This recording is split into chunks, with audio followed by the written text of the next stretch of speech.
The evening was calm, the kind of quiet that settles over a home after a long day. Dinner had been simple, and everyone seemed to move through the routine as usual, but I noticed my son was quieter than normal. He picked at his food, answered questions with short replies, and avoided meeting my eyes. At first, I brushed it off, assuming maybe he had a test coming up or perhaps something small was troubling him at school. Children often keep their worries inside until they're ready, I reminded myself. Yet something about the heaviness in his silence made me uneasy. I caught myself glancing at him more than once, wondering what weighed so heavily on his young mind. After dinner, my husband excused himself to the study, claiming he had work to finish, while my son slipped upstairs without a word. The house grew still, the only sounds the faint hum of the refrigerator and the ticking clock on the wall. I busied myself tidying up, though my thoughts kept circling back to him. A mother can sense when something is off, and the feeling grew stronger with every passing minute. Later that night, when the house was wrapped in silence and everyone seemed tucked away in their own spaces, I was preparing to retire to bed. Just as I was about to switch off the lights, I heard soft footsteps on the stairs. My son appeared, his expression serious, his eyes restless as if he had been wrestling with something he couldn't contain any longer. He stood there for a moment, hesitant, almost as if deciding whether to retreat or move forward. "Mom," he said quietly, his voice almost a whisper, "can we talk?" The way he asked, with such urgency yet fear, sent a shiver through me. I nodded and gestured for him to sit, trying to keep my voice steady even though my heart began to pound. Children rarely approach their parents in such a manner unless the matter is significant, and I sensed instantly that what he was about to say would not be light. He shifted uncomfortably, his hands fidgeting as he tried to form words. The stillness of the house made the moment heavier. Every tick of the clock seemed louder, every pause stretched longer. I leaned forward, assuring him that whatever it was, he could share it with me. His eyes met mine briefly before darting away, filled with hesitation and a sadness I had never seen before. "Mom," he began again, this time with more weight in his tone, "there's something I've been keeping from you." His voice cracked slightly, betraying the emotions he had been holding back. My breath caught, and I felt a knot form in my stomach. He continued, "I didn't know if I should tell you, and I've been scared of what would happen if I did. But I can't hold it anymore." In that instant, I knew our quiet evening had just shifted into something life-changing. He took a deep breath, his small shoulders rising and falling as if the weight of the world rested on them. I could see how much courage it was taking for him to speak, and the silence between us stretched longer than I expected. "Finally," he said, "I saw Dad, with someone else." His words came out rushed, almost like he wanted to get them out before his fear pulled them back inside. For a moment, I wasn't sure I heard correctly. The phrase echoed in my mind, striking against every wall of denial I had built. My instinct was to dismiss it, to believe he had misunderstood something, but the way he avoided my gaze and clutched his hands together told me he was certain.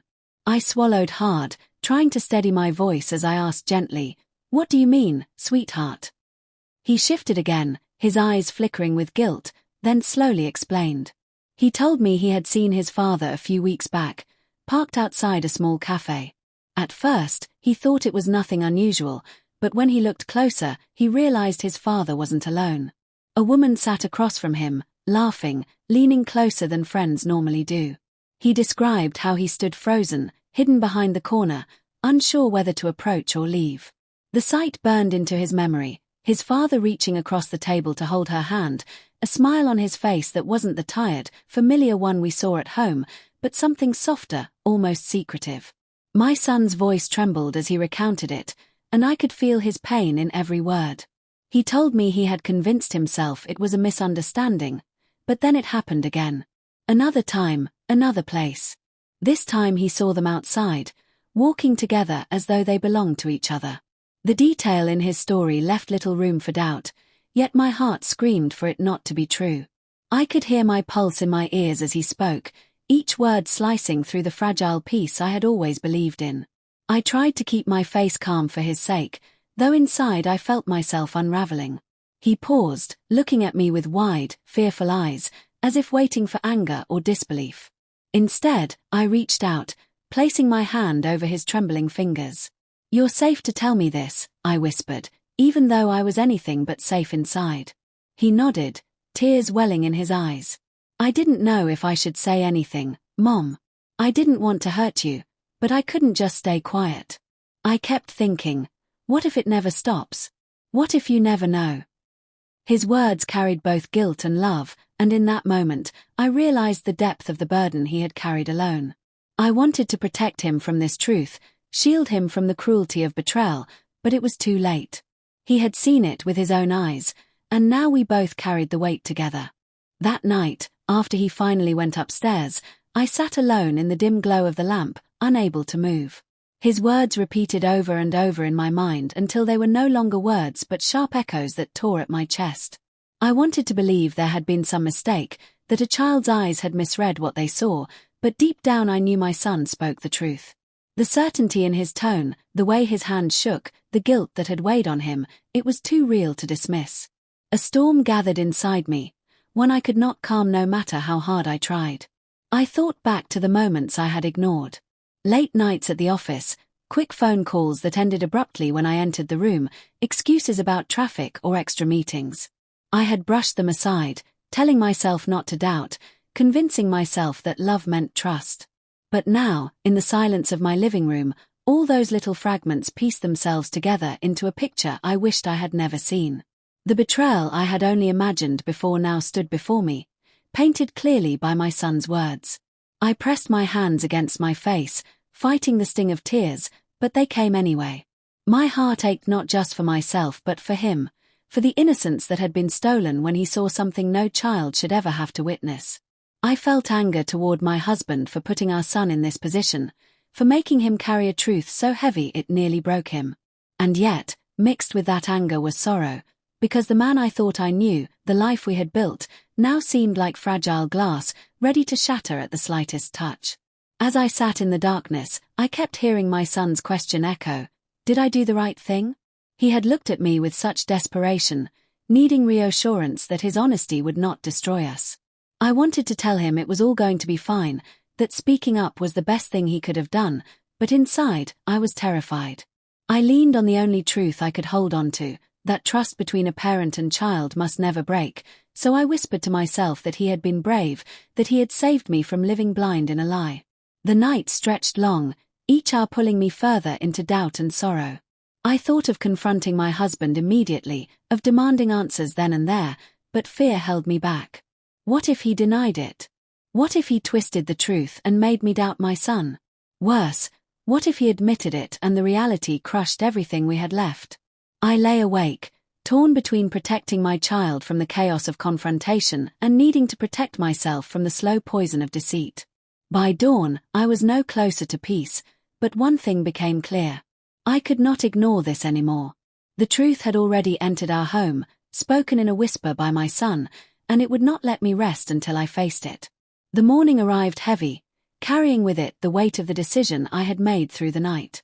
I moved through the motions of preparing breakfast, my hand steady but my chest trembling with the knowledge that this day would not pass like any other. My husband came to the table as usual, greeting us with the same practiced smile, but I saw it differently now. What once seemed ordinary felt like a mask, a performance he had perfected over time. My son avoided his gaze, his silence more telling than any words could be. I realized then that hiding the truth would only deepen the wound, so I chose that moment to confront him. I spoke quietly, but my tone left no room for evasion. I told him I knew, that I was aware of the other woman. He froze, the fork halfway to his mouth, then quickly set it down. At first, he tried to act confused, asking what I meant, but I pressed further, giving details that could not be brushed aside. The cafe, the walks, the way my son had seen him holding her hand. His eyes widened, and for a moment he looked cornered, like a man trapped by his own lies. Then came the excuses. He said it wasn't what I thought, that she was just a friend, that I was misunderstanding. But his voice cracked under the weight of the evidence, and soon his defenses crumbled. Finally, he admitted it. The truth spilled out in fragments, broken explanations about loneliness, stress, and moments of weakness. He tried to justify himself, painting the affair as something that just happened, something he never intended to harm us with. But his words only deepened the wound. I listened, not because I believed him, but because I needed to hear the confession spoken aloud, needed to strip away any shadow of doubt that remained. Inside, I was breaking, yet I kept my composure. For my son, I could not collapse in front of him. I reminded my husband that his betrayal was not just against me but against our child, who had carried this secret far too long. At that, his face fell, realizing the depth of what he had done, not only to his marriage but to the trust of his own son. The silence that followed was suffocating. My son lingered in the hallway, hearing enough to know the truth was finally out. When our eyes met, I saw both relief and sadness in his expression. He no longer had to carry the burden alone, but the cost of sharing it was the shattering of the family he once believed unbreakable. When my husband left the table in silence, unable to offer more than hollow apologies, I sat with my son. I told him he had been brave, that speaking up was the right thing, no matter how painful the outcome. Deep down, I knew our lives had changed forever. Trust once broken cannot easily be restored, and the image of that night, the quiet voice of my son confessing what he had seen, would remain etched in my memory. That truth, whispered in the stillness, became the moment everything we thought we knew was rewritten. Nothing would ever be the same again.